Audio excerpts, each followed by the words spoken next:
what's up? Today I'm gonna show you guys an easy to execute menu that's perfect for hosting friends during those summer months when all you wanna do is eat outside and drink white wine. All three of these dishes are Mediterranean-ish, so they're simple, rustic, delicious, and pretty healthy. This menu is my go-to move when I'm hosting a last-minute casual get-together of friends, and I want to impress them, but without breaking a sweat. To get started, I need 8 to 12 boneless, skinless chicken thighs. I'd say plan on 2 thighs per person if you're not serving snacks, or 1 per person if you're gonna be noshing on a cheese board and dip before dinner. To prep these things, I'm gonna scoot them over to a medium bowl, then give them a simple but effective marinade. For that, I'll add in 20 grams of salt, 10 grams of sugar, 5 grams black pepper, 3 grams dried oregano, 50 grams of olive oil, 30 grams of chopped parsley, 40 grams of minced garlic, which is about 8 to 10 cloves pushed through my press. Then lastly, I'll grab 2 lemons and my microplane and rip off the zest. For marinades, I prefer to use lemon zest over lemon juice because zest brings the citrusy aroma of a lemon without the acidity. Even a little bit of lemon juice here makes this chicken perceivably tart in a bad way. Once the zest is in the bowl, I'll jump in with my hands and toss everything together. I just want to make sure that the marinade is homogeneous and the chicken is evenly coated. Once it is, I'll move this chicken over to my fridge to marinate for at least 30 minutes while I make my grilled broccolini pasta salad. For that, I'll drop a 4-quart pot full of water on the stove and bring it up to a boil over high heat. Now let's make the pasta salad dressing. For that, into a bowl, I'll combine 150 grams of red wine vinegar with a 3-second squeezer of honey, or about 15 grams, then 15 grams of grainy mustard. I highly recommend the Maille brand, by the way. For some reason, this brand emulsifies vinaigrettes so much better than the other grainy mustards that I've tried. It's like the mustard seeds have more of that mucilage thing in them that helps hold oil and water together. Next, I'll grab 1 shallot or a little bit of red onion and I'll give it my smallest dice. Then to avoid giving my guests raw onion dragon breath, I'm gonna move this diced shallot over to my sink and rinse it under cold water in a strainer to remove that sulfury edge. This makes the consumption of raw onions so much more pleasurable. Now the rinsed shallots will go into the bowl, and then lastly I'll add in 150 grams of extra virgin olive oil. Then I'll whisk everything together to build a weak emulsion. No need to go crazy here with the whipping. We just want the water and the vinegar to be held loosely together like this. Next, I'll set this dressing aside, grab 1 bunch of broccolini, or about 125 grams worth, chop off the stems, throw them in a bowl, then hit them with a long ziggy of olive oil and a strong pinch of salt. Now a quick toss to get the broccolini coated, then I'm gonna head outside to my deck where I've got my grill ripping at 550F. Now to start the grilling portion of this menu, I'm gonna spray the grill grates with some olive oil pan spray to create a temporary polymer that's gonna act as a non-stick or less stick coating. Next, I'll drop on my marinated thighs, making sure not to drip too much of this marinade oil onto the grill. That'll cause a flare up and make this chicken taste bad. Flames on a gas grill look really sick, but they usually lead to making whatever you're cooking taste a little bit like motor oil. On the other side of this grill, I'm gonna drop my seasoned up broccolini down and rip it on high heat for about 3 minutes without moving. I wanna give this broccolini some nice char without overcooking it, so I'll check back then. 3 minutes later, when I pop the top and give my broccoli a quick flip, you can see this has gotten some really beautiful char on it. From here, I'll give this another 2 minutes or so on the other side and cook it until the texture is snappy but softened. Once I'm there, I'm gonna move this broccolini over to a plate to rest while I finish grilling up my chicken. When I flip this chicken over, you can see that we've got a really nice sizzle going on. Resist the urge to flip these before they've taken on this aggressive grillage. You really wanna get these to the point where the chicken fat is starting to drip out and sizzle up on the surface. This signifies a high internal temperature, which for thighs translates into a juicier, more tender eating experience. Under-rendered chicken thighs have a bouncy texture and a little bit of a greasy mouthfeel. After about 4 minutes of ripping these hard on the backside, they're ready to come off the grill and take inside. You guys, this is exactly the type of no-nonsense grilling that I love to do for parties. I'm at the grill to add flavor, cook a lot of things at once, and to be outside, not to babysit a bunch of steaks or burgers until they reach everyone's optimal internal temp.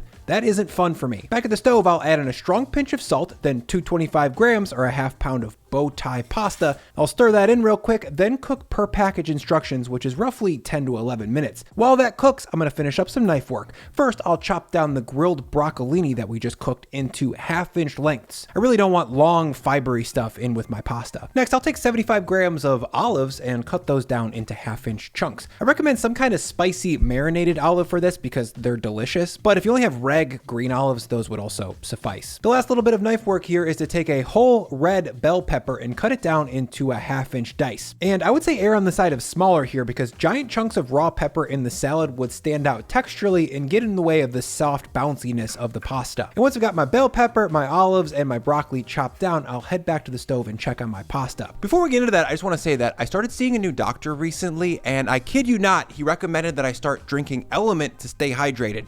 And no, he's not aware that I currently drink Element or that they're the sponsor of this video. He just wanted me to start using it because in his opinion, it's the most balanced electrolyte mix available. Luckily, I've already been drinking Element to keep from getting headaches and fatigue, or just to generally keep up my electrolytes after an intense workout. The blend of electrolytes in this Element drink mix was created based on research that shows optimal health outcomes actually happened at sodium levels 2 or 3 times the standard government recommendation. So in each stick, you're getting a balanced dose of sodium, magnesium, and potassium, but there's no sugar, artificial colors, or other weird ingredients. I'll also mention that it tastes so good that you're going to want to drink it even if you haven't worked up a sweat. Right now, you can get a free Element sample pack with any drink mix purchase over at drinkelementy.com/Brian Lagerstrom. Plus, if you're an Element insider, you get early access to the Element sparkling water, which tastes as dope as it sounds. It sounds dope and it tastes dope.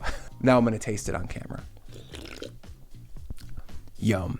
After about 11 minutes, this pasta is about 10% past al dente, and that's good because in my experience, once pasta cools down in the salad, it firms up, so it's better to cook it slightly more than less. Next, I'll drain this pasta water with a strainer, then hit it with some cold water to stop the cooking process quickly. Next, the cooked pasta goes into the bowl along with my dressing and all of the chopped up veggies, then I'll top with 75 grams of grated parm, preferably not feather shred because that stuff gets pasty in this much dressing. Lastly, I'll add in 50 grams of chopped sun-dried tomatoes, 10 grams of finely chopped parsley, then I'll jump into the bowl and fold everything together until it's well dressed. Shout out to oil-packed sun-dried tomatoes, by the way. They're sweet, savory, meaty, and make everything that they touch taste like a pepperoni pizza. Once I got this pasta salad tossed up, I'm gonna let it marinate for 15 to 30 minutes or until it's party time. By the way, throwing this in the fridge is not a good idea because it'll firm up the pasta a little bit too much. Now, the last little bit of prep for this whole meal is a refreshing, bright citrus salad. To make it, I'll start with 6 large oranges, 2 grapefruits, 1 fennel bulb, and 1/4 of a red onion. I'll start by removing the peel from all of the citrus. That'll mean taking off the top and the bottom real quick. Then I'll flip this citrus upright, then using a paring knife, I'm gonna cut the peel off from top to bottom while rounding around the middle. I'll rotate that 2 inches or so, then I'll repeat the same move by slipping my knife between the fruit and the skin. And once this orange is all cleaned up, I'm gonna use my paring knife yet again to supreme out the segments. For that, I'll make a vertical incision on one side of the natural segment all the way down to the core. Then I'll do the same thing on the other side, cutting down until I cut through the previous slice. This is going to separate the whole segment from the core and give me a nice clean supreme. I'll repeat that supreme maneuver for the other 6 oranges and mention that this is by far the most labor intensive part of this whole menu. But for me, serving people prepared citrus is an act of love and something worth doing. It's a very luxurious eating experience. Next, I'll repeat the peel removal for my 2 grapefruits, then I'll supreme those out. Next, I'm going to grab my bulb of fennel, then cut off the frondy top, have it, and shave it thinly on my mandolin. Oh, and be careful when you get down to the core of this fennel because it can get stuck on the blade. I'd say stop there and save the rest of this bulb for something else. And once I've got my fennel shaved into pretty ribbons like this, I'm gonna grab the frondy top and pick off a few tablespoons of the thin, wispy stuff. This is gonna bring a greener, more intense anise flavor to the dish, plus be a pretty garnish. Lastly, I'll grab 1/4 of a red onion and shave that thinly on the mandolin as well. I don't want a ton of this onion, maybe 10 to 15 passes is gonna be more than enough.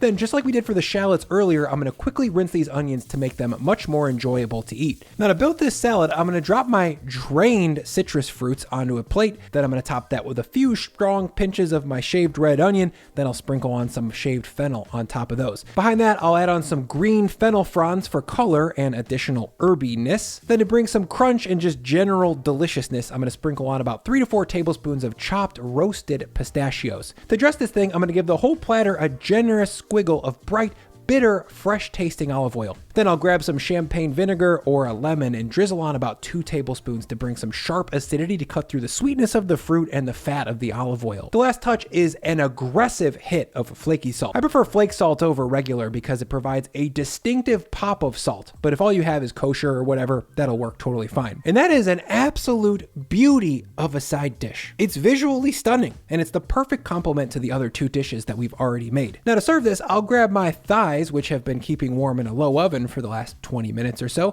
then throw them onto a platter next to the grilled broccolini pasta salad and the insanely vibrant citrus salad. You guys, this type of cooking makes me so happy. It's simple, super tasty, and crowd pleasing. Plus, and this is an important point, it stays good at room temperature for hours, so you can prep stuff at a relaxed pace while you're hanging out with your friends without worrying about getting it all done at the same time. All right, let's taste this stuff. First up, chicken thigh.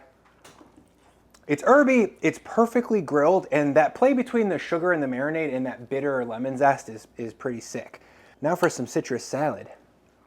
This salad is just super pretty, and it's super easy to put together too. The combination of citrus, olive oil, pistachios, salt, and fennel is just so special. Pasta salad. Oh my God, this pasta salad is the best thing on this plate. And everything else on here is a total banger. I'm not joking, this is just so good. I hope you guys try this recipe sometime soon, and if you do, let me know in the comments how it goes. Now, let's eat this thing.